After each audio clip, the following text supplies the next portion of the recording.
तो today we start ionic radii. बोलो, ionic radii क्या होती है? आयनिक रेडियाई का मतलब है सर, जो आयन बना, जैसे मान लीजिए सोडियम है, सोडियम आयन बन गया, एक इलेक्ट्रॉन इसने लॉस कर दिया, और इसका फिर जो सोडियम आयन बना, तो सोडियम आयन का जो टोटल जो रेडियस है, ठीक है ना, वो आयनिक रेडियाई कहलाएगा। या मान लीजिए क्लोरीन आयन बन गया, ठीक है। अब इसमें क्या हो गया कि इलेक्ट्रॉन और ज्यादा फैल जाएगा ना, तो जो इसका रेडियस होगा क्लोरीन का, इलेक्ट्रॉन लेने के बाद में, आयन बनने के बाद में, उसको क्या कहेंगे? आयनिक रेडियाई कहेंगे, राइट? बोलो, तेरी प्रॉब्लम। अब कहता है in general ionic radii decreases with the increase in oxidation state. क्या कह रहा है? आयनिक रेडियाई डिक्रीज होती है increase with the increase in oxidation state. कहने का मतलब जैसे जैसे ऑक्सीडेशन स्टेट बढ़ता जाएगा, वैसे वैसे आयनिक रेडियाई कम होती जाएगी। क्या मेरी बात समझ पा रहे हो आपने? इसका मतलब वी कैन से कि आयनिक रेडियाई जो है वो क्या हो गया, क्या हो गई?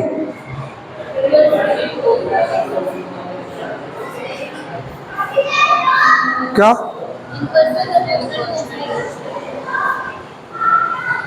तो वही यहां पर लिखा है कि आयनिक रेडियाई इक्वल टू लिख सकते हो, वैसे लिख सकते हो 1 upon positive charge and ionic radii is proportional to the negative charge. इसका मतलब ये है, अगर नेगेटिव चार्ज जैसे जैसे बढ़ेगा, नेगेटिव चार्ज जैसे जैसे बढ़ता जाएगा, मान लीजिए क्लोरीन नेगेटिव है, राइट, तो इसकी आयनिक, तो कहने का मतलब ये है क्लोरीन है और क्लोरीन नेगेटिव है, किसकी मतलब सॉरी आयनिक रेडियाई किसकी ज्यादा होगी? एक सोडियम है और एक Na पॉजिटिव है, किसकी आयनिक रेडियाई ज्यादा होगी? सोडियम की ज्यादा होगी। और इसमें इसकी ज्यादा होगी।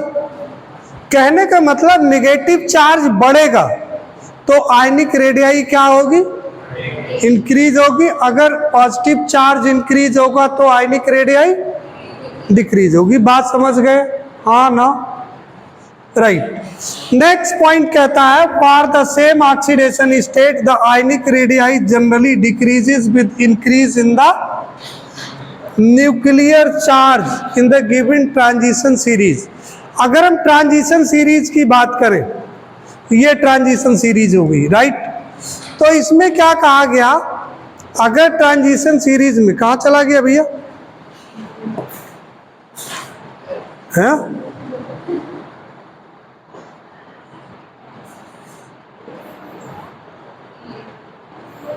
अगर हम बात करें आयनिक रेडियाई में, तो यहाँ क्या कहा गया?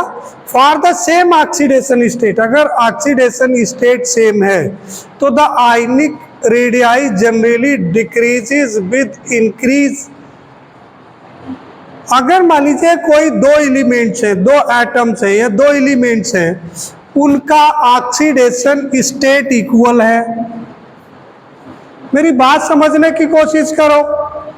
ऑक्सीडेशन स्टेट इक्वल है, व्हाट क्या है? द आयनिक रेडियाई क्या होगा? ऐसे केसेस में अगर इक्वल है तो ionic radii generally decreases with increase in the nuclear charge in a given transition series. Nuclear charge जैसे जैसे बढ़ता रहेगा वैसे वैसे आयनिक रेडियाई बढ़ती रहेगी। ठीक है, आगे देखिए क्या कहता है। The gradual decrease 3D series in ionic radii in going from T to T1 का मतलब क्या है? 2 पॉजिटिव, ये Ti होगा, 1 तो नहीं हो सकता है। Ions to Cu2 positive ion is due to and increase in the effective nuclear charge.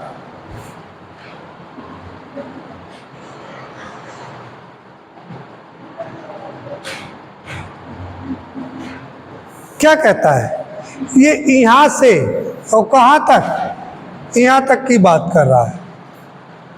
क्या बात कर रहा है? टाइटेनियम से लेकर के और कॉपर की 2 पॉजिटिव, दोनों में 2 पॉजिटिव है। क्या है? दोनों में 2 पॉजिटिव है। इसकी भी क्या है? ऑक्सीडेशन स्टेट 2 है, ये भी 2 ऑक्सीडेशन स्टेट में है। बात समझ रहे हो? तो क्या कहता है कि gradual 3D series in ionic radii in going from titanium to कहां तक? कॉपर तक ion is due to the reason क्या है? इफेक्टिव न्यूक्लियर चार्ज इंक्रीज हो रहा है, इस वजह से बढ़ेगी, आयनिक रेडियाई बढ़ती जाएगी। एक और पॉइंट है, the atomic radii of first transition series decrease from Sc two chromium. First series क्या होगी? स्कैंडियम टू क्रोमियम तक ये क्या होगी? डिक्रीज होगी। देन रिमेन ऑलमोस्ट कांस्टेंट, इसके बाद में कांस्टेंट रहेगी कॉपर तक and increase towards the end, और उसके बाद में इंक्रीज हो जाएगी। रीजन क्या है? Increase in nuclear charge is partially cancelled by the increasing effect of electrons in the d orbitals of penultimate shell। भाई d ऑर्बिटल में क्या हुआ? d में स्कैंडियम का, एक दिन मैंने पहले भी आपको एक एग्जांपल दिया था, यहाँ पर 2 इलेक्ट्रॉन्स हो गए। यहाँ पर आपके अगर हम स्कैंडियम की बात करें तो यहाँ पर क्या है? कितने इलेक्ट्रॉन होंगे? 9 इलेक्ट्रॉन्स होंगे। अब बताओ, इलेक्ट्रॉन इसी में तो बढ़ेंगे,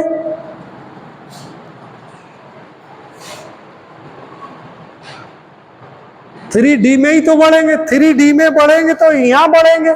तो यहाँ ये मैंने बताया था कौन सी सेल है? पेनल्टीमेट सेल है, और पेनल्टीमेट सेल में d ऑर्बिटल्स में इलेक्ट्रॉन इंक्रीज होने की वजह से, ठीक है ना? राइट, ठीक है, समझ गए? हाँ या ना? बोलो, मुझे लगता है आप समझ गए होंगे।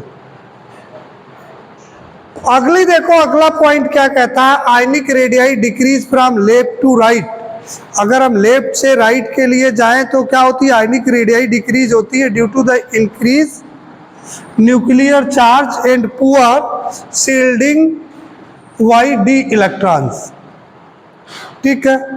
दूसरा नेक्स्ट पॉइंट कहता है reduce nuclear force due to the inner shell electron towards valence electrons. मुझे लगता है कोई प्रॉब्लम नहीं है। न्यूक्लियर फोर्स जो होता है क्या हो जाता है? रिड्यूस हो जाता है। किसकी वजह से? Inner shell electron towards balance electron.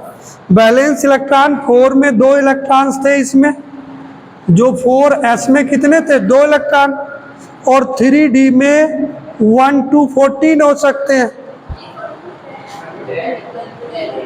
Sorry 10, ठीक है, बहुत बढ़िया।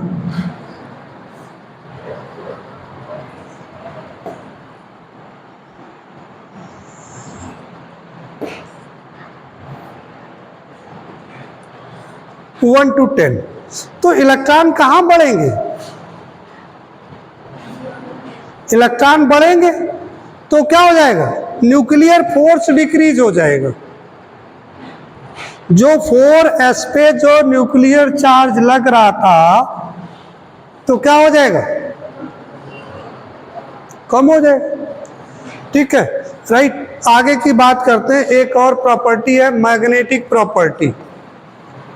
ये इससे बहुत ज़्यादा एक छोटा मोटा क्वेश्चन आ ही जाता है। मैग्नेटिक प्रॉपर्टीज क्या है? When a magnetic field is applied to different materials they can behave in the two main ways, एक डायमैग्नेटिज्म और दूसरा पैरामैग्नेटिज्म। 2 डिफरेंट वे से काम मतलब करते हैं। अगर किसी के बीच में कोई भी एलिमेंट्स है इसमें से डी ब्लॉक एलिमेंट्स में, तो अगर इनमें से क्या होता है, मैग्नेटिक फील्ड इज अप्लाइड, क्या कह रहा है, मैग्नेटिक फील्ड अगर अप्लाइड किया जाए तो वो दो टाइप से बिहेव करते हैं, नंबर एक डायामैग्नेटिक और नंबर दो पैरामैग्नेटिक, और एक और होता है जिसे कहते हैं फेरोमैग्नेटिक, राइट। अब देखो डायामैग्नेटिक क्या होता है, डायामैग्नेटिक सबस्टेंस कौन से होते हैं, सबस्टेंसेस आर मटेरियल्स, ये ओ आर नहीं है, यहाँ पे ओ आर होगा, और substance are materials that are repelled by a magnetic field, this means they push away from the magnet. ये क्या करते हैं, डायामैग्नेटिक क्या करते हैं, ये रिपेल करते हैं मैग्नेटिक फील्ड को, पुश करते हैं, तो इसलिए क्या हो गया, डायामैग्नेटिक हो गया। Paramagnetic substances, paramagnetic substances are materials that are attracted to a magnetic field, जो मैग्नेटिक फील्ड को अट्रैक्ट कर लेते हैं, वो कैसे हो गए, paramagnetic. They move towards the magnet what the attract is usually weak, लेकिन इनका अट्रैक्शन कैसा होता है, मोस्टली वीक होता है। एक होता है फेरोमैग्नेटिक सबस्टेंसेस, ये कौन से होते हैं, ferromagnetic substances are special case, ये स्पेशल केस होते हैं, these are very strongly attracted to a magnetic field. यहाँ देखो कहा गया है यूजुअली वीक, इनका जो अट्रैक्शन होता है पैरामैग्नेटिक का वो वीक होता है, वट जो फेरोमैग्नेटिक है उनका जो अट्रैक्शन होता है दैट इज वेरी स्ट्रांग। तो ferromagnetism is a like a stronger version of a paramagnetism, समझ गए होंगे, एक स्ट्रॉन्गर वर्जन है इसका पैरामैग्नेटिज्म का। मेरे ख्याल से ये तीनों टाइप के मैग्नेटिक्स आप समझ गए होंगे, कौन कौन सा था,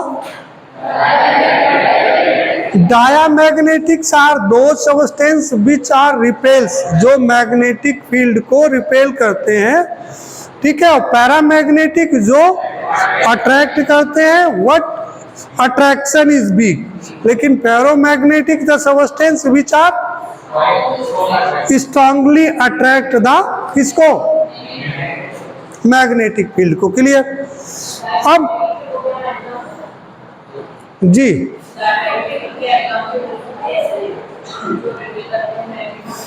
मिल जाएंगे, अभी मिल जाएंगे आपको।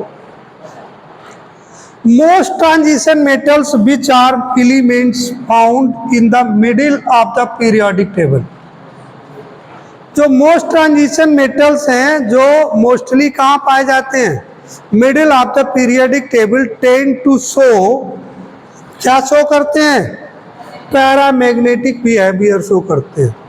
अब पैरामैग्नेटिक का आपको एग्जाम्पल मिल गए, the elements which are found in the middle of the periodic table, जो पीरियोडिक टेबल के मिडिल में है, ठीक है, जैसे ये है, ये बीच में जो है ये क्या होंगे, राइट, ठीक है। आगे देखो, नेक्स्ट चीज में अब और एक शुरू करता हूं, अगर ना समझ में आया हो, मोस्टली पैरामैग्नेटिक और डायामैग्नेटिक ये दो ही टाइप से बहुत मोस्टली आपसे पूछा जाता है।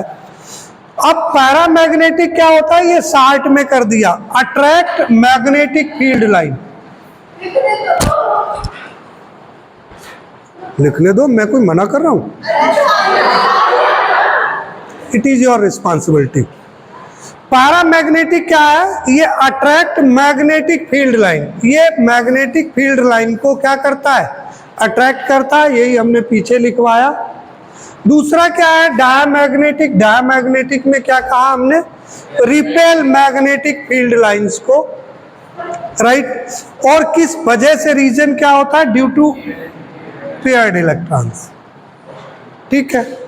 और एक निकालते हैं मैग्नेटिक मूवमेंट। ये निकालने के लिए आ जाता है आप the elements of first transition elements can be calculated and why the formula. एक फार्मूला है, कौन सा है? Magnetic movement. ये लास्ट ईयर भी आपने पढ़ा होगा, √n और n+2। इसको n क्या है? जहां पर n है नंबर ऑफ अनपेयर्ड इलेक्ट्रॉन्स। मान लीजिए आपको कोई भी एक ऐसा ले लो इसमें, जैसे मान लीजिए आपने क्रोमियम ले लिया। क्रोमियम में देखो आप अनपेयर्ड इलेक्ट्रॉन्स कितने हो गए? 6 अनपेयर्ड इलेक्ट्रॉन्स हो जाएंगे। लेकिन 6 हो जाएंगे, वो s ब्लॉक का नहीं गिना जाएगा। टोटल तो 6 हो गए ना। अरे अनपेयर्ड इलेक्ट्रॉन क्रोमियम में कितने हो गए? नहीं हुए। कहाँ खोए हुए हो? ये मैंने एक दिन पहले भी डिस्कस किया था, बना के आपको दिखाया था। इलेक्ट्रॉनिक कॉन्फ़िगरेशन, इसका मतलब देयर इज नो रिवीजन, है ना। बाबा जी की तरह गए मंदिर में, घंटा हिलाया, चला आया, और बस पता ही नहीं भगवान मिलेगा कैसे। बस घंटा हिलाने से पता लगता है कि मिल जाएगा। ऐसे ही तुम लोग सोच रहे हो कि केवल बस क्लास ज्वाइन कर ली हमने तो बस मिल गया। रिवीजन भी करना पड़ेगा, अदरवाइज नहीं। ठीक है, तो n is number of unpaired electrons.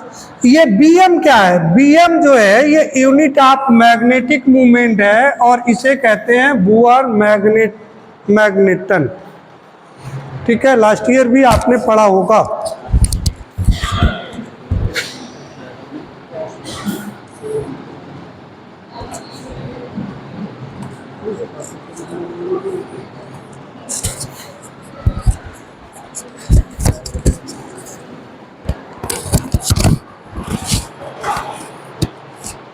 ठीक है, बोलो। अरे कोई दिक्कत है इसमें? अब इसको निकालेंगे कैसे? एक एग्जाम्पल हम दे रहे हैं आपको। एग्जाम्पल या calculate the magnetic movement of Cr3 positive ion. इसका वैसे तो कई स्टेप है, लेकिन स्टेप आप खत्म कर दो। मैं बात करता हूं, सबसे पहले आप क्या करोगे? Determine the number of unpaired electrons in the Cr3 positive ion. और अगर Cr3 पॉजिटिव आयन का अगर आप इलेक्ट्रॉनिक कॉन्फ़िगरेशन आप करेंगे तो उसमें क्या है? D3 कॉन्फ़िगरेशन आपको मिलेगा। कौन सा मिलेगा? D3। और D में 3 है तो इसका मतलब वो तीनों ही इलेक्ट्रॉन कैसे होंगे? अनपेयर्ड होंगे। एक यहाँ होगा, एक यहाँ होगा, एक यहाँ होगा। तो कितने इलेक्ट्रॉन अनपेयर्ड है? हैविंग 3 अनपेयर्ड इलेक्ट्रॉन से ही लिखा है। बोलो, सबसे पहले क्या करना है कि आपको you have to find out the number of unpaired electrons. जो आपके जितने पॉजिटिव चार्ज होंगे उतने आपके इलेक्ट्रॉन कम हो जाएंगे, नहीं होंगे। ठीक। स्टेप 2 कहता है use the formula calculate the magnetic movement. क्या है? Magnetic movement equal to √n और n+2, where n is the number of unpaired electrons. n का यहाँ 3 हो गया, 3 + 2 5 हो गया। इनको आपने क्या कर लिया? 3 5 का मल्टीप्लाई कर ली, 15 हो गया। और 15 का आपने √, फाइंड कर लिया तो इट विल बी अबाउट 3.87। ये मैग्नेटन bm हो गया। बोलो भाई, क्या आप किसी का मैग्नेटिक मूवमेंट निकाल सकते हो? हाँ या ना? क्या करना है? क्या करना है? एक बार फिर से आप समझो। करना क्या है? उसका सबसे पहले you have to draw the या write down the electronic configuration. Electronic configuration से क्या आएगा कि उसमें number of unpaired electrons you can find out, right. अब जब अनपेयर्ड इलेक्ट्रॉन्स फाइंड आउट हो गए फिर कोई दिक्कत ही नहीं। n और n+ 2 वाला फार्मूला लगा दो और अंडर रूट फाइंड कर लो, जो भी वैल्यू आएगी वो क्या आ जाएगी, बोलो, क्लियर, राइट। ठीक है, अब इसके बाद में एक और पॉइंट्स आता है इसमें, कलर। इनकी एक जो डी ब्लॉक एलिमेंट्स होते हैं, डी ब्लॉक एलिमेंट्स के आयंस जो हैं, डी ब्लॉक एलिमेंट्स के आयंस और compounds, so the coloured compounds कैसे होते हैं, कलर्ड आयंस और कलर्ड। अच्छा, कलर्ड क्यों होते हैं, क्या रीजन है इसमें, तो 2-3 है। फॉर्मेशन ऑफ कलर्ड कंपाउंड्स या coloured ions. Generally most of the compounds और ions of transition elements are coloured होते हैं, both in solid and in aqueous solution. ठीक है, due to absorption of some radiation from visible light, visible light से। Number 1 जो reason है, number 1 कौन सा रीजन है, absorption of some radiation from visible light. जो विजिबल लाइट होती है उसका रेडिएशन ये क्या कर लेते हैं, एब्जॉर्ब कर लेते हैं, राइट। दूसरा रीजन है due to d transition. D transition क्या होता है, डी ट्रांजिशन क्या होता है, ये इलेक्ट्रॉन है, ये डी ऑर्बिटल है, ठीक है ना, इलेक्ट्रॉन यहाँ है, मैंने कहा था डी वाला इलेक्ट्रॉन यहाँ जा सकता है, ये यहाँ भी जा सकता है, ये यहाँ भी जा सकता है और यहाँ भी जा सकता है। तो इलेक्ट्रॉन का आना जाना, दैट इज द ट्रांजिशन, और इन्हीं के नाम पे इसको ट्रांजिशन एलिमेंट्स कहते हैं। ठीक है, तो एक तो ये हो गया। तीसरा क्या है, थर्ड पॉइंट ये है कि इसमें नंबर 3 क्या है, due to the presence of unpaired electrons in their orbitals, d orbitals.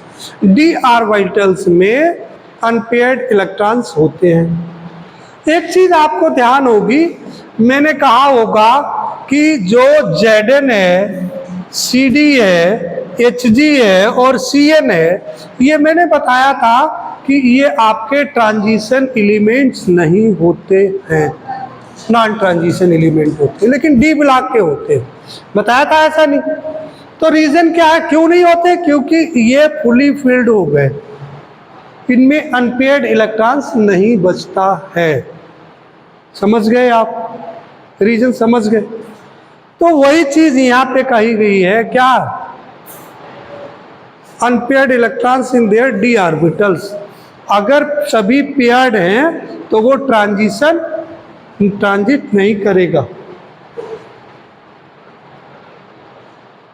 अच्छा, दूसरा कहता है for d transition presence of unpaired electrons are must.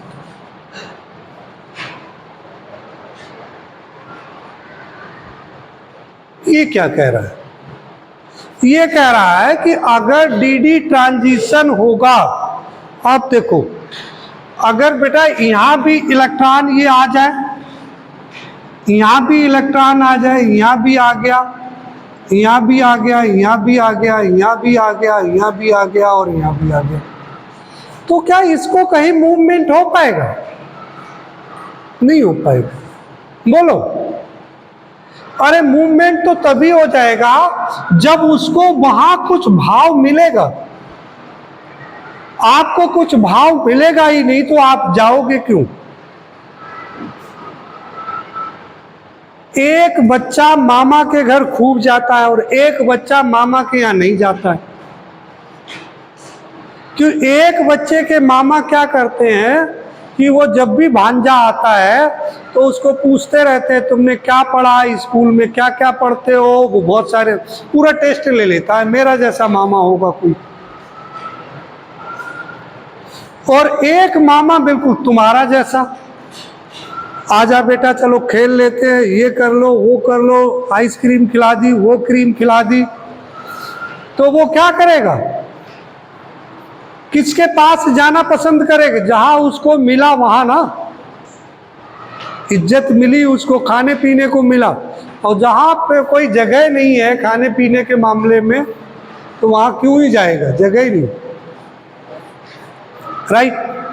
तो वो ये कह रहा है डीडी ट्रांजिशन के लिए अनपेयर्ड इलेक्ट्रॉन्स का होना जरूरी है, और डीडी ट्रांजिशन होगा तभी वो ट्रांजिशन एलिमेंट्स कहलाएगा,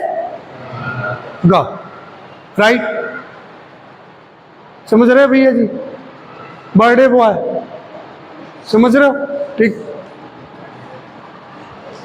अब इसमें क्या है, कुछ रीजंस दिए गए हैं। ये चारों जो है हमने बताए हैं आपको, जो 3 रीजन बताए, एक तो एडजॉर्प्शन ऑफ लाइट बताया, एक डीडी ट्रांजिशन बताया, एक अनपेयर्ड इलेक्ट्रॉन्स बताए।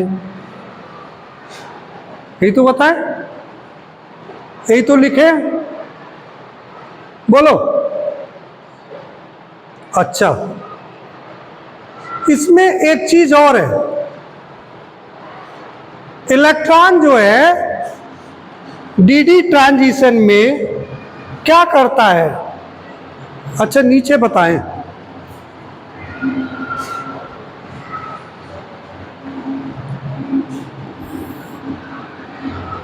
आंख बंद करो, 11th में पहुंचो जरा।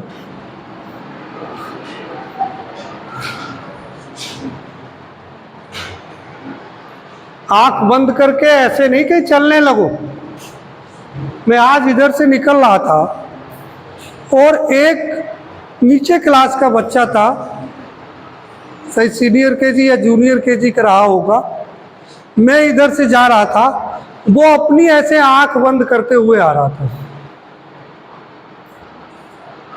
तो मैंने उसको ऐसे देखा कि क्या भी आंख क्यों बंद किए हुए।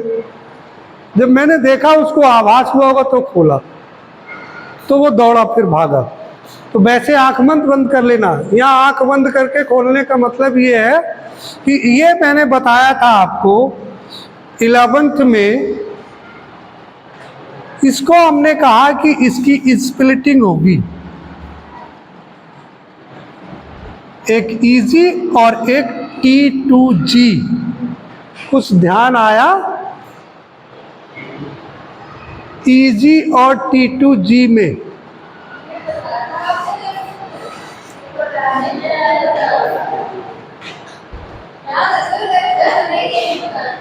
नहीं बताया था, तो अब देख लो, मुझे ध्यान है, वैसे मैंने बताया।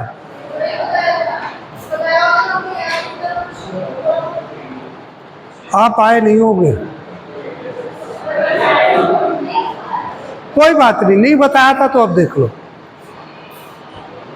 अब इसको जब डीजनरेट सेल इसको कहेंगे, डीजनरेट बताया था, हाँ तो वही डीजनरेट है ये।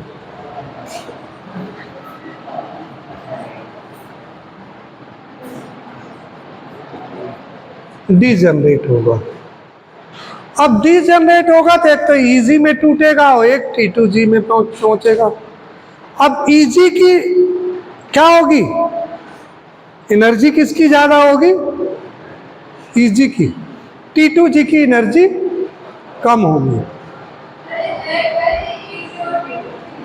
इसकी स्प्लिटिंग है, ये 2 कैटेगरी में डीजनरेट होता है। सेल जब टूटता है ये तो 2 कैटेगरी में है। बेसिकली यू कैन से कि इसका जो एनर्जी लेवल 2 टाइप का हो जाता है, ठीक है। ये 2 लास्ट वाले हैं, इनकी एनर्जी ज़्यादा होती है इन कंपैरिजन 3 की।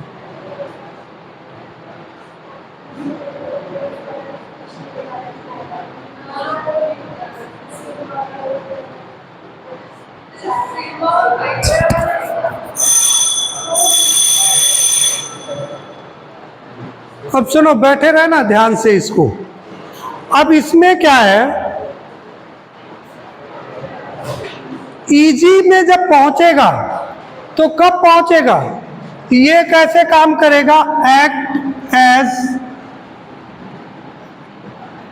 Excited state.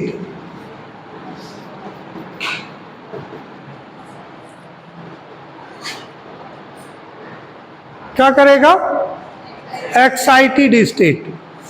तो क्या आप कहोगे कि सर फिर क्या ये क्या ग्राउंड स्टेट में होगा? बिल्कुल सही बात है, ये ग्राउंड स्टेट का मामला है।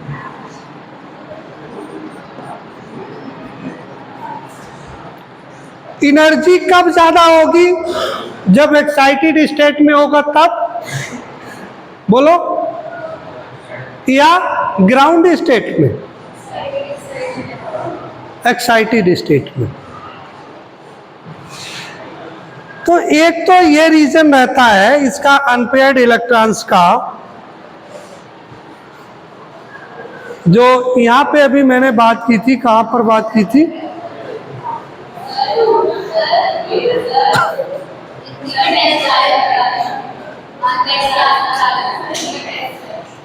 अभी बस 2 मिनट का है ये, बस ये काम कर लो, इसके बाद में बस छुट्टी। 2 मिनट ज़्यादा नहीं लगेंगे।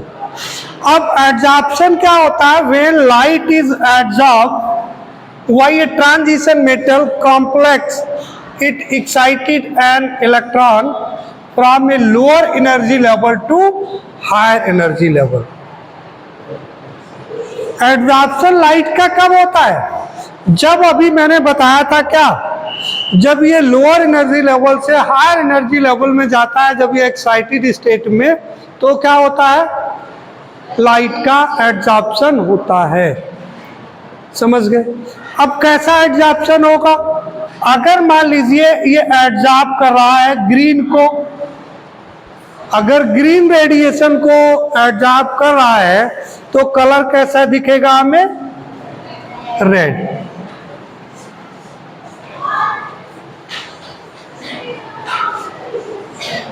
अगर ये रेड एडजॉर्ब करेगा तो कैसा दिखेगा? ग्रीन। ठीक है ना? क्लियर? तो इसी टाइप से क्या है, अब देखो आगे डीडी ट्रांजिशन का मैं बात कर रहा हूं, ये चीज क्लियर हो गई। दूसरा कहता है the adsorption light energy causes a d d transition where an electron moves from one d orbital to another, जहां पर एक ऑर्बिटल से दूसरे ऑर्बिटल्स में मूव करता है इलेक्ट्रॉन। ठीक है, ये चीज बहुत नई नहीं है, ये बहुत पुरानी।